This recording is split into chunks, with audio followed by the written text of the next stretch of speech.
नमस्कार दोस्तों, जैसा कि हमने आपको बताया था कि हम अगला टॉपिक जो है कंप्यूटर साइंस की सीरीज में डीबीएमएस और एसक्यूएल का लाएंगे। तो फिलहाल मैं आज आपको थोड़ा बहुत डीबीएमएस का कॉन्सेप्ट समझाऊंगा।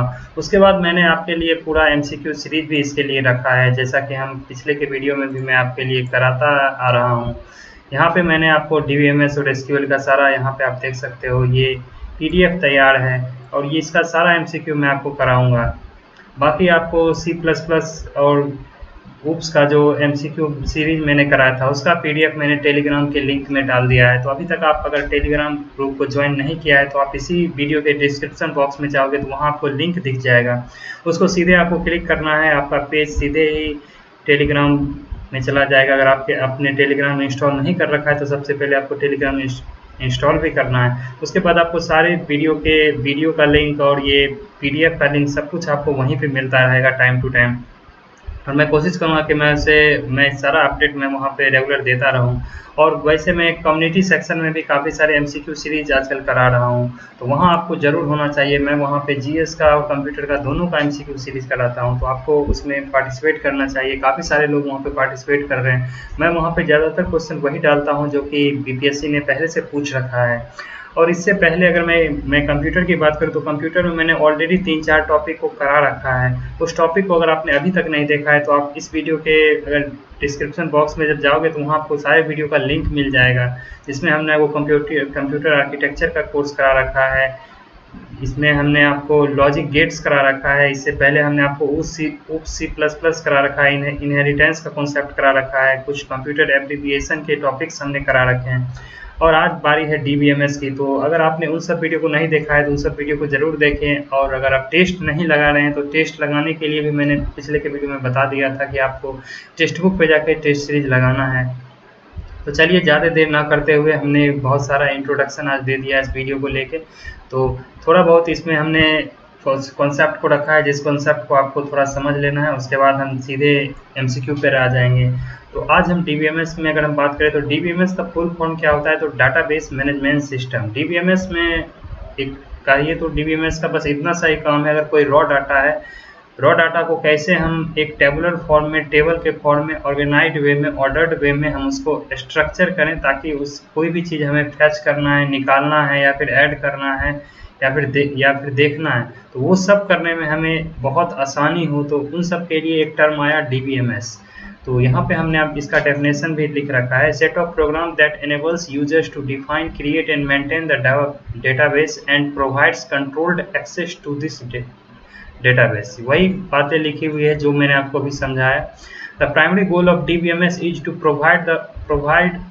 provide a way to store and retrieve database information that is both convenient and efficient. Data in database can be added, deleted, changed, stored, searched, etc. using a DBMS। तो वही सारी बातें जो मैंने आपको बताई, जो इसमें आप डाटा को ऐड कर सकते हो, डिलीट कर सकते हो, चेंज कर सकते हो, सॉर्टेड कर सकते हो। सॉर्टेड करने का मतलब है असेंडिंग डिसेंडिंग ऑर्डर में हो या फिर आप अल्फ़ाबेटिकल ऑर्डर में हो, जैसे हो उस तरह से आप सॉर्टेड कर सकते हो। और फिर सर्च, ये सब करना इसमें आसान होता है। कुछ यहाँ पे हमने डीबीएमएस का एग्जांपल दे रखा है, जैसे कि आप देख सकते हो माई एसक्यूएल, इंग्रेस हो गया, एमएस एक्सेस हो गया, ओरेकल हो गया। तो नॉर्मली हमें यहाँ पे माई एसक्यूएल आगे पढ़ना है, एसक्यूएल के बारे में पूरा डिटेल में पढ़ना है। बाकी ये सब भी काफ़ी पॉपुलर है, जिसमें ओरेकल का भी यूज़ बहुत होता है। तो चलिए, ये सब आपको एग्जांपल में पूछ दिया जाता है, which one is not DBMS language, या which one is not DBMS, या विच वन इज डीबीएमएस। तो ये सब में आपको वहाँ पे ये 1 नंबर के क्वेश्चन में ये बार बार देखा गया है कि एग्जाम में आता है। अभी हाल में ही जो केवीएस का एग्जाम हुआ था कंप्यूटर का, उसमें भी एक डीबीएमएस से आया था, विच one is not a DBMS language. तो उसमें इस तरह के ऑप्शन डाले गए थे। तो ये सब एग्जाम्पल भी आपको ध्यान रखना है।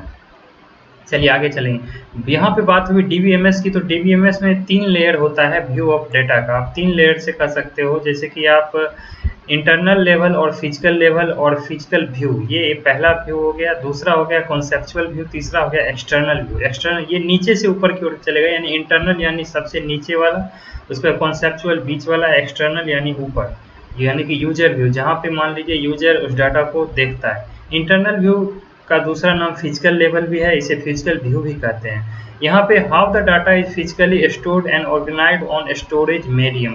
डाटा कैसे फिजिकली स्टोर्ड है कैसे ऑर्गेनाइज है, यहाँ पे उन चीज़ों का ख्याल रखा जाता है। Conceptual level, logical view of entire data. Conceptual level में हम डाटा को लॉजिकल व्यू देते हैं, तो फिर हम जैसा कि हमने यहाँ बताया था ना, सॉर्टेड चेंज्ड और एडेड डिलीटेड, ये सब में क्या क्या लॉजिक लगे हुए हैं ताकि उन डाटा को रखा गया है। उन सारा जितना भी लॉजिकल व्यू कहने का सीधा सा मतलब ये लॉजिकल कीवर्ड और जो भी है ये सब एसक्यूएल में इसका यूज होना है। तो वहाँ पे मैं आपको बताऊंगा कि कौन कौन से किसका क्या कमांड है, तो वो सारी बातें यहाँ लॉजिकल व्यू में कहा जा रहा है।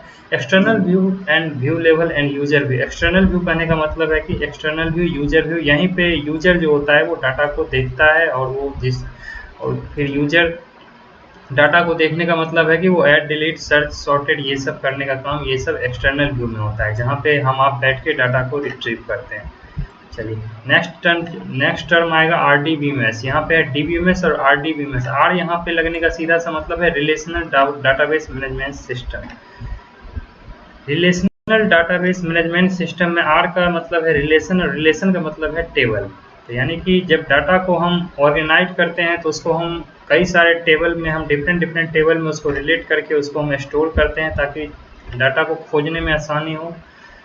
तो इसलिए ये टर्म आ गया RDBMS, जिसको डेवलप किया गया EF कॉड के द्वारा। EF का मतलब यहाँ पर है Edgar Frank, doctor EF Codd यानी एडगर फ्रैंक। ये कभी फुल नाम भी आपको पूछ सकता है, तो वहाँ पे आपको कंफ्यूज नहीं होना है।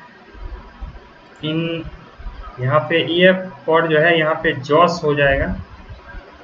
जॉस रिसर्च लेबोरेटरी में इन्होंने इसको खोजा था। IBM का यहाँ पे जॉस रिसर्च लेबोरेटरी था। चलिए, वेरियस रिलेटेड टर्म्स जो होता है इस RDBMS में, इसमें एक रिलेशन होता है। जैसा कि रिलेशन, पूरे टेबल को ही रिलेशन कहा जाता है। ये आपको 1 नंबर का क्वेश्चन भी बार बार पूछा गया है, व्हाट इज रिलेशन, तो वहाँ पे आपको टेबल ध्यान रखना। बाकी आपको रिलेशन जब टेबल आएगा तो टेबल में आपको 2-3 चीज़ आएंगी, एक एट्रीब्यूट आएगा और एक टपल आएगा। एट्रीब्यूट का सीधा सा मतलब है कॉलम, यानी कि ये सीधा जो ये वर्टिकल जो लाइन है वो हमारा कॉलम हो गया और हॉरिजेंटल जो लाइन है वो रो हो गया। तो रो को DBMS के टर्म में यानी डेटाबेस के टर्म में टपल्स कहते हैं, और उसके बाद एट्रीब्यूट कहते हैं कॉलम को। और इसका दूसरा नाम है डिग्री फील्ड। तो ये सारे टर्मिनोलॉजी, ये 4 टर्म है जहाँ पे आपको अलग अलग टर्म, एट्रीब्यूट आए, डिग्री आए, फील्ड आए, कॉलम आए, इन सब का मतलब एक ही होता है, कॉलम। टपल्स जो होता है, इसका जो कहने का मतलब है, इसको हम कार्डिनैलिटी, रो और रिकॉर्ड, ये अन्य 3 नामों से इसको जानते हैं। चलिए आगे चलते हैं। की, जो कि बहुत ही इंपॉर्टेंट टॉपिक है, यहाँ से आपको 1 से 2 क्वेश्चन निश्चित रूप से आपको दिखने को मिलेगा। बाकी ऊपर जितना भी हमने आपको बताया, इससे आपको 1 क्वेश्चन इन सब चीज़ों से कहीं ना कहीं आपको बन जाता है। बाकी इससे आपको 1 से 2 क्वेश्चन फिक्स है, जो कंप्यूटर के एग्जाम में, कोई भी कंप्यूटर का एग्जाम हो वहाँ से आना ही आना है। तो सबसे पहले बात करेंगे प्राइमरी की। प्राइमरी की से ज़्यादातर सवाल आते हैं, जितने भी सवाल आते हैं ज़्यादातर प्राइमरी की से ही आते हैं। बाकी और भी की हैं, उन सब पे हम बारी बारी से चलेंगे। और कुछ मैंने आपके लिए यहाँ पे डायग्राम भी रखा है ताकि आपको समझने में आसानी हो। ये सारे डायग्राम हैं। तो चलिए हम पहले इसके कॉन्सेप्ट को देखते हैं। कॉन्सेप्ट हमारा यहाँ पे है नो नल वैल्यू। प्राइमरी की जो होता है, कोई भी टेबल का प्राइमरी की, उसमें कोई भी नल वैल्यू नहीं होता। अगर यहाँ आपको अगर उसका कोई भी जितना भी रो होगा, एक कॉलम के अंदर जितने भी रो होंगे, उसका कुछ ना कुछ उसका यूनिक वैल्यू होगा, जो कि कभी नल नहीं हो सकता है। ऑलवेज यूनिक वैल्यू, जैसा कि दूसरा लाइन में हमने लिखा है, always unique value. combination of more than one attribute can be primary key. Combination of more than one attribute can be primary key, then it is called composite key. अगर मान लीजिए एक से ज़्यादा प्राइमरी की टाइप का, अगर उसमें यूनिक वैल्यू टाइप का अगर उसमें कॉलम बना हुआ है, तो वो सारा कॉलम मिल के, यानी कि प्राइमरी की को भी उसमें अगर आप ऐड कर लो तो सारा कॉलम मिल के वो कंपोजिट की कहलाता है। यानी कि अगर मान लीजिए किसी टेबल में 3 प्राइमरी की टाइप का कोई कॉलम है, तो उसमें इस तीनों को हम इकट्ठा क्या कहेंगे, कंपोजिट की कहेंगे, बट उसमें से किसी एक को हम प्राइमरी की कंसीडर करेंगे।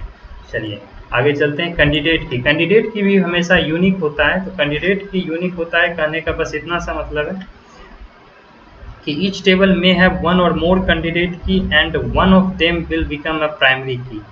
ये यहाँ पे जो आपने टर्म पढ़ा कंपोजिट की, ये एक तरह का कैंडिडेट की का ही काम करता है। ये भी एक यूनिक होता है, यानी मोर देन 1 जो इसमें काफ़ी सारे कैंडिडेट की एक टेबल में होते हैं और उन टेबल वो भी यूनिक वैल्यू होता है, उनमें से एक जो होता है कॉलम वो हमेशा प्राइमरी की होता है, अल्टरनेट की।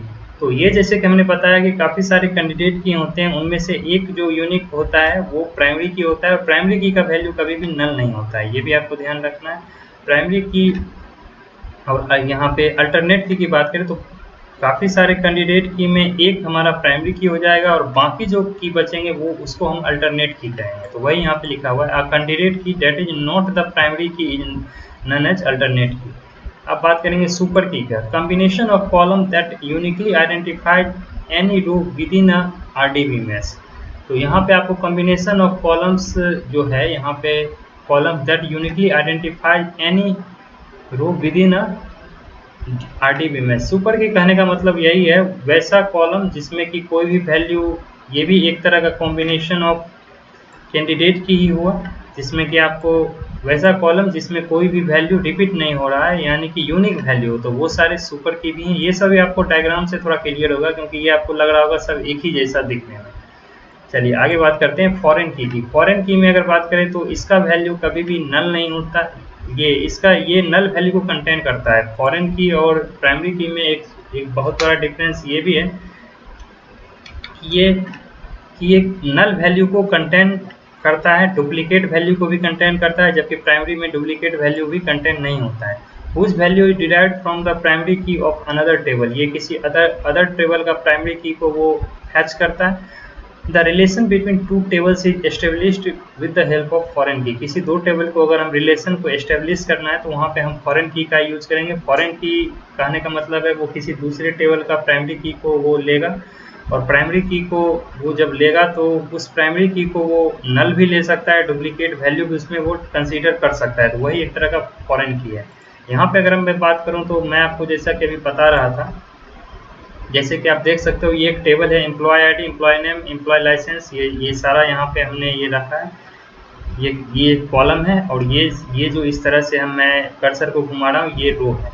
तो इसमें मान लीजिए एम्प्लॉय, ये जो मान लीजिए ये एम्प्लॉय आईडी और एम्प्लॉय पासवर्ड, ये तीनों यूनिक, ये दोनों यूनिक है, तो ये दोनों कैंडिडेट की भी होगा, लेकिन इसमें से किसी एक को हम प्राइमरी की कंसीडर कर सकते हैं, तो हमने एम्प्लॉय आईडी को प्राइमरी की रखा। बाकी जो, और हाँ, एम्प्लॉय आईडी, एम्प्लॉय पासपोर्ट और एम्प्लॉय लाइसेंस, ये तीनों यहाँ पे यूनिक है। तीनों में हमने एक को प्राइमरी की मान लिया, जैसे कि हमने डेफिनेशन में बताया था। एक को प्राइमरी की मानने के बाद आप हमारा दो जो बचेगा वो हमारा अल्टरनेट की कहलाएगा, यानी वो अल्टरनेट की होगा। अल्टरनेट की कहिए या इसे यूनिक की कहिए। अब जैसे कि यहाँ पे एक फॉरेन की है, फॉरेन की हमने एक टेबल 2 लिया, यहाँ पे 2 3 5, ये भी एक तरह का यूनिक वैल्यू ही है, तो इसको भी हम, ये फॉरेन की में इसको हम कंसीडर कर सकते हैं क्योंकि ये यूनिक वैल्यू। वैसे हम एम्प्लॉय आईडी को भी लेके यहाँ पे फॉरेन की को बना सकते हैं, बट हमने यहाँ पे डेजिग्नेशन बताने के लिए DID जो है, इसी आईडी को, DID को ही हमने कंसीडर किया क्योंकि ये भी एक तरह का यूनिक वैल्यू ही है। तो आप यहाँ पे देख सकते हो प्राइमरी की, कैंडिडेट की, अल्टरनेट की। कैंडिडेट की जो कि यूनिक होता है वही एक तरह का सुपर की भी होता है। आप सुपर की को एक दूसरे डेफिनेशन पिक्चर से भी समझ सकते हो। यहाँ पे आप देख सकते हो सुपर की में यहाँ रोल नंबर है, नेम है और फोन है, एज है, और एज आप देख सकते हो 21 और 21 दो बार रिपीट हो रहा है, यानी कि यहाँ पे वैल्यू का रिपीटेशन हो रहा है। और यहाँ पे आप देख सकते हो ये रोल नंबर, नेम और फोन, ये तीनों जो कॉलम है ये तीनों यूनिक है, तो इस तीनों यूनिक को हम कैंडिडेट की भी कह सकते हैं और सुपर की भी कह सकते हैं। ये भी एक तरह का सुपर की है, ये भी सुपर की है, ये भी सुपर की है, और इन सब, और ये कैंडिडेट की भी है। तो इसमें से एक को हमने यूनिक मान लेते हैं, यानी कि इसको हम प्राइमरी की भी कंसीडर कर सकते हैं, जैसे कि रोल नंबर को। तो यही हमारा ये पूरा ये कॉन्सेप्ट यहाँ पे है, प्राइमरी की ये और कैंडिडेट की, और जो भी हमने आपको यहाँ पे सुपर की बताया। तो अब बारी आती है थोड़ा बहुत हम MCQ करने की, बट यहाँ पे मैं देख रहा हूँ वीडियो काफ़ी लंबा हो चुका है ऑलरेडी, तो मैं कोशिश करूँगा कि अगले वीडियो से मैं MCQ को स्टार्ट करूँ, और जहाँ जहाँ लगेगा कि मुझे वहाँ पे कुछ कॉन्सेप्ट और बताने की ज़रूरत है, मैं आपको इसी तरह से, यहाँ जिस तरह से मैंने यहाँ पे थ्योरी को रखा है, इस तरह से मैं आपको उस कॉन्सेप्ट को बताता चलूँगा ताकि आपको समझने में आसानी हो। और मैं कोशिश करूँगा कि अगले वीडियो से इस MCQ को मैं कंटिन्यू करूँ, ताकि मैं जल्द से जल्द इस 2 से 3 वीडियो में मैं इस पूरे MCQ को करा के इस पूरे DBMS और SQL को मैं ख़त्म कर दूँगा। तो वीडियो ऑलरेडी लंबा हो चुका है, तो अगर आपने इस चैनल को अब तक सब्सक्राइब नहीं किया है तो इस चैनल को सब्सक्राइब करें, अपने दोस्तों के साथ शेयर करें, और टेलीग्राम लिंक पे नहीं जुड़े हैं तो वहाँ पे जाके जुड़ें, और बाकी जो भी कंप्यूटर के वीडियो हैं उनको भी जाके आप ज़रूर देखें। तो मिलते हैं अगले वीडियो में, तब तक के लिए धन्यवाद।